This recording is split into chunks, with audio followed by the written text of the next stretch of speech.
Wife died on a Tuesday, and by Friday a man I'd never met was sitting across from me in our kitchen, sliding a key across the table and telling me I now owned a lake house in Vermont that I never knew existed. She'd made me promise, years ago, never to ask about the weekend she spent away. I'd kept that promise for 26 years. I planned to sell the place sight unseen. But something pulled me up there before I signed anything, and when I unlocked that front door, I stopped breathing. Because there was a boy sitting at the kitchen table, maybe 10 years old, looking up at me like he'd been waiting his whole life for me to walk in. Stay with me to the end of this, and do me a favor. Leave a comment telling me what city you're listening from. I want to know how far this story travels. I'm 63 years old, and until 3 weeks ago, I thought I understood the woman I'd been married to for 28 years. Her name was Margaret. We met late. I was 34, she was 31, at a hardware store in Concord, New Hampshire, of all places. She was buying a wrench and didn't know which size she needed, and I happened to be standing there pretending I did. We got it talking. 3 months later, we were married at the courthouse with 2 strangers as witnesses because neither of us wanted a fuss. That was Margaret. No fuss. Practical. She balanced the checkbook to the penny and clipped coupons until the day she died and never once let me see her cry, not even when her own mother passed. We had a good life, or I thought we did. I ran a small plumbing and heating business out of our garage. She kept the books for a dental office in town. We paid off the house on Birch Street, a little 3-bedroom colonial, and we never took the big vacations because there was always the furnace to replace, or the truck to fix, or the property taxes coming due. You know how it goes. You tell yourself there's time. You tell yourself someday. The one thing about Margaret I never questioned, because she told me right at the start and made me swear to it, was her weekends away. Once a month, sometimes twice, she'd pack a small bag on a Friday and drive off and come back Sunday night. "It's family business," she said, the first time. "Old family business, and it's painful, and I need you to trust me enough not to ask. Can you do that for me? Can you love me enough to leave one door closed?" I was young and in love, and I said yes. And I kept saying yes for 26 years. I'd be lying if I said it never gnawed at me. There were nights I lay awake doing the arithmetic that jealous men do, imagining the worst. But she always came home. She always reached for my hand in the dark. And whatever sadness she carried back from those trips, she carried it quietly. And by Monday morning, she was Margaret again. Coupons and checkbook and all. She died in February. A stroke, the doctor said. Fast and without warning. She was standing at the kitchen sink rinsing a coffee mug and she just folded to the floor. I was in the next room. By the time the ambulance came, she was already gone. The mug broke when it hit the tile, and for days I couldn't bring myself to sweep up the pieces. It was a man named Mr. Preen, Whitfield, who came to the house that Friday. Our lawyer, though I'd only met him twice and both times were about the will. He sat at my kitchen table with a leather folder and a face like he was about to tell me somebody else had died. "Stephen," he said. "That's my name, Stephen Crane. There's a part of Margaret's estate you don't know about. She set it up with me about 4 years ago and asked me to handle it privately. She was very specific that you weren't to know until after she was gone." He slid a key across the table. An ordinary brass key on a ring with a little paper tag, and on the tag, in Margaret's small, tidy handwriting, was an address in a town in Vermont I'd never heard her mention. "It's a property," he said. "A lake house. It's been in her name for a long time, and now it's in yours. Everything's clean and paid for. There's no mortgage." I held that key and I felt the floor tilt under me. "How?" I said. "How did she pay for a lake house? We could barely afford to fix the roof." He didn't answer that. He just said, "I think you should go see it. She left instructions that you should go yourself, and go soon, and that's all I'm able to tell you. The rest she wanted you to find on your own." I drove up there on a gray Saturday in early March, the kind of New England day where the snow is melting into brown slush and everything looks tired. The drive took almost 3 hours. I crossed into Vermont and followed the lawyer's directions down a county road, and then a dirt road that hugged the shore of a small lake still half frozen at the edges. And there it was. Not a mansion, I'd half expected some glass palace, some sign of a secret rich life. It was a modest, cedar-shingled cottage with a wide porch and a stone chimney and a tire swing hanging from an oak tree in the side yard. A tire swing. My stomach turned over before my mind even caught up to why. There was a car in the gravel drive, a small blue sedan with a child's booster seat in the back. Smoke curled from the chimney. Someone was inside. I sat in my truck for a long while with my hands shaking on the wheel. Part of me wanted to back out of that driveway and drive home and call the lawyer and tell him to sell the place and never speak of it again. I could keep the Margaret I'd buried. I didn't have to trade her for whatever was behind that door. But I'm not built that way. I never have been. So I walked up the porch steps, and the boards creaked under my work boots, and I knocked. No one came. I knocked again, and then I tried the key, and it turned, and I pushed the door open. The front room was warm and lived in. A fire going in the wood stove, crayon drawings taped to the refrigerator. A small pair of rubber boots by the door, sized for a child. And at the kitchen table sat a boy with sandy hair and a gap where his front teeth should be, working a crayon across a piece of paper. He looked up at me, and he had Margaret's eyes. Brown, almost gold in the firelight. There was no mistaking them. "Hi," he said, like men let themselves into the house every day. "Are you Stephen? Grandma said you might come." "Grandma?" I had to grab the back of a chair. The word went through me like a current. "I'm sorry," I managed. Who are you?" Before he could answer, a woman came in from the back of the house, drying her hands on a dish towel, and she stopped dead when she saw me. She was maybe 40, dark hair going gray at the temples, and she had Margaret's eyes too, the same brown gold, the same way of narrowing them when she was deciding whether to trust you. "You came," she said softly. She didn't sound surprised so much as relieved, like she'd been bracing for this her whole life. "Mom said you would, eventually. She said you were the kind of man who couldn't leave a closed door alone forever." She set the towel down. "I'm Deborah. I'm Margaret's daughter." I have no memory of sitting down, but the next thing I knew, I was in a chair at that kitchen table, and the boy had been sent to the other room to watch television, and Deborah was setting a cup of coffee in front of me that I never touched. "You knew her," I said. It came out flat. "You called her Mom." "She was my mother," Deborah said. "She gave birth to me when she was 19, 4 years before she ever met you. Long before you. I want you to understand that part right away, because I've watched you do the math on your face, and I don't want you thinking she cheated on you. She didn't. I came first, by a long way." I sat there trying to fit 28 years into that sentence. "Then why?" I said. "Why didn't I ever know you existed?" And Deborah told me. It took her the better part of 2 hours, and she got up twice to check on the boy, and once she cried, and I almost did too. I'm going to tell it the way she told it, because she earned the right to have it told plainly. Margaret got pregnant at 19 by a man named, well, his name doesn't matter. He was 19 too, and he was a coward, and he left. Her parents were church-going people of a hard and unforgiving kind, the kind who cared more about the neighbors than their own child. They gave Margaret a choice that wasn't a choice. Give the baby up and we'll pretend it never happened. Or keep it, and you're no daughter of ours. And Margaret, 19 and terrified and alone, did what a frightened girl does. She signed the papers. Deborah was placed with a family 2 towns over. But here's the thing my wife did. The thing I never knew. She never let go. Not really.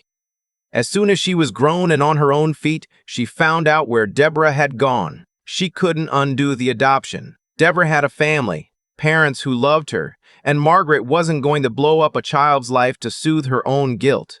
So she did something quieter and, in its way, harder. She watched from the edges. She sent money anonymously through a lawyer for school clothes and dentist bills. She showed up at the edge of the soccer field where she could see but not be seen. And when Deborah turned 18 and went looking for her birth mother, Margaret was right there, ready, waiting. "Those weekends," I said. My voice didn't sound like my own. "The family business." That was me, Deborah said gently. That was us. She came to see me. Then she came to see me and my husband. Then she came to see me and my husband. Then she came to see her grandson. She nodded toward the room where the boy was. His name is Theodore. We call him Teddy. He's 9. Mom drove up here every chance she got for the last decade, and the last 4 years she had this place so we'd have somewhere of our own, somewhere she could be a grandmother without it being a secret. She had to smuggle in and out of the house. I felt the anger come then, hot and sudden, the way grief and betrayal get tangled up, and you can't tell which one you're feeling. She had a daughter and a grandson and a whole second life, I said, and she let me believe. For 28 years, she let me believe. I know, Deborah said, and I begged her to tell you, especially these last few years. I told her you sounded like a good man the way she talked about you. I told her she was robbing you of a family you didn't even know you could have. And she'd cry and say, "He'll think I lied to him. He'll think the whole marriage was a lie." She was so afraid of losing you that she lost the chance to give you all of us instead. There was a wooden box on the table I hadn't noticed. Deborah pushed it toward me. She left this for you. She told me if she ever passed before she found the courage, I was to give it to you when you came. Inside were letters. Years and years of letters in Margaret's small handwriting, most of them never sent. Letters to Deborah she'd written and stuffed in drawers. Letters to a granddaughter or grandson she didn't yet have. And at the bottom, a thick stack tied with kitchen string, addressed to me. Just my name, Stephen, in her hand. I couldn't read them there. I couldn't, but I untied the string and I read the one on top. And I'll tell you what it said, because I've read it so many times now. I know it the way I know the Lord's Prayer. It said she was sorry. It said she'd been a frightened girl who made a frightened girl's choice and spent the rest of her life trying to make it right without ever finding the nerve to be honest about it. It said the weekends away weren't the secret eating her alive.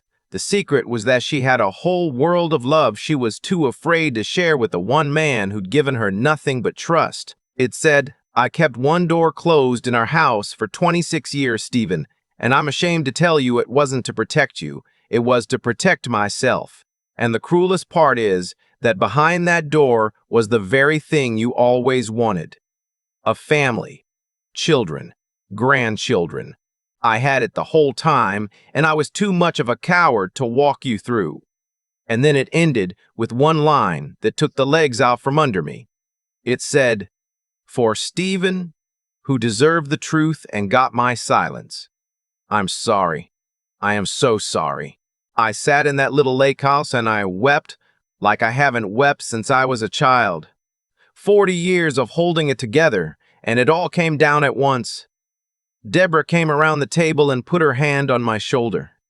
This stranger who was somehow my wife's flesh and blood, and she didn't say anything. She just stood there and let me come apart. When I finally got myself together, I asked the question that had been forming under all the grief. The boy, I said, Teddy, does he know who I am? Really? He knows you were married to his grandmother, Deborah said. He knows you're not his grandfather by blood. But Stephen, and she chose her words carefully, he's been asking about you since the day Mom died. She used to tell him about you, about the plumber who could fix anything, about how you sang off-key in the truck. He's got this idea in his head that the man Grandma married must be a good man. I haven't had the heart to tell him you might not want anything to do with us. I want to tell you I had some grand and immediate answer. I didn't. I went home that night and I sat in my empty house on Birch Street and I was angry at Margaret in a way I'd never been angry at anyone. I'd given that woman 28 years of honesty, and she'd repaid me by curating which parts of her life I was allowed to see. I felt like a fool. I felt like a man who'd loved a portrait instead of a person. But I read the letters. All of them. It took me a week. A few each night with a glass of bourbon I mostly let go warm. And somewhere in those pages I stopped seeing a liar and started seeing a scared 19-year-old who never stopped being scared, who married a steady man precisely because she was so tired of fear and never figured out how to let the steadiness reach the broken part of her. It didn't make it right, but it made it human. And I have buried enough people now to know that you don't get to bury them perfect. You bury them whole, flaws and all, or you don't really bury them at all. I drove back up to Vermont the second Saturday. I hadn't called ahead. Teddy was out in the yard, kicking a soccer ball against the side of the house, and when he saw my truck, he froze. And then he came running so fast, he nearly fell. He stopped a few feet short of me, suddenly shy, and he looked up and said, "Did you come back to sell the house? Mom said you might have to sell it." And something in me just decided, right there, the way the biggest decisions of a life sometimes get made in a single second. I knelt down in that gravel so we were eye to eye. "No," I said, "I'm not going to sell the house. This is your house. Yours and your mom's. Your grandma made sure of that, and I'm going to make double sure of it." His whole face opened up. "Are you going to come visit on weekends?" I had to laugh, even with the lump in my throat. The weekends. Of course it would come back to the weekends. "Yeah," I said. "I think I'd like that. If your mom says it's okay." She said it was okay. She said it from the porch, where she'd been standing the whole time with her arms crossed, and I saw her wipe her eyes when she thought I wasn't looking. That was almost a year ago now. I've spent a good part of this last year setting things right, the way I think Margaret would have, if she'd ever found the nerve. I sat down with Mr. Whitfield and we went through what she'd left. There was more money than I'd ever known about. Not a fortune, but a careful woman's lifetime of quiet saving, tucked away in accounts she'd built so that Deborah and Teddy would never want for anything. I didn't touch a dollar of it for myself. I had Whitfield set up a trust for Teddy's education, the kind of college fund I never had growing up and never managed to build for a child of my own, because I never had one, or thought I never had one. Because here's where I'll surprise you, maybe. About 4 months ago, I asked Deborah if she'd let me do something, and I want you to know I asked. I didn't presume. I asked if she'd consider letting me be Teddy's legal grandfather, not to replace anyone, not to rewrite history, just to make official the thing that had quietly become true, which is that I love that boy like he was always mine. There's a court process for it, more complicated than I expected, but we did it. I sat in a county courthouse in Vermont, a 63-year-old plumber in his only good suit, and a judge signed a paper, and Teddy slipped his hand into mine and called me Grandpa for the first time in a building instead of a kitchen. And I'm not ashamed to tell you I cried again. I've done more crying this past year than in the 60 before it. I'm starting to think that's not weakness. I'm starting to think that's just what happens when you finally let a closed door open. There's a man, too, I should mention. The father, the coward who left Margaret at 19. He surfaced after the will became known, the way these people do, sniffing around for a piece of something he'd done nothing to deserve, claiming some right to Deborah and through her to the estate. I let the lawyers handle him. He had no claim, and he knew it. He was just hoping grief would make us careless. It didn't. He went away. I won't waste more of your time on him than that, because he wasted enough of Margaret's life, and I won't let him waste this story too. This summer, Deborah and Teddy and I are taking a trip, Nova Scotia. Margaret always talked about wanting to see the lighthouses up there, and she never went, because there was always the furnace or the truck or the taxes. We're going to go for her. We're going to drive the coast and eat too much fried haddock and let Teddy run himself ragged on the rocks. And somewhere along the way, I'm going to find a quiet spot and read her last letter out loud to the ocean, because I think she'd want to hear it land somewhere. Even now, I'm 63 years old, and I've started over with a daughter I met 3 weeks after my wife's funeral, and a grandson who lost 2 front teeth at my kitchen table this past Christmas. None of it is what I planned. None of it is what I thought my life was. And I'll tell you the strangest thing. The thing I'd never have believed back when I was sitting in that truck in the driveway, shaking, trying to decide whether to open a door I'd kept shut for 26 years. I'm not angry anymore. Not at Margaret. She did a wrong thing for too long, and I won't pretend otherwise. But she also spent her whole life carrying a love so heavy she couldn't even set it down to share it. And in the end, she found a way to hand it to me anyway, the only way she knew how, by leaving it behind a door and trusting that I'd be the man who opened it. She was right about that, at least. I opened it. And on the other side was the family I'd wanted my whole life and never knew was waiting 3 hours up the road, behind a tire swing, in a little cedar house by a half-frozen lake.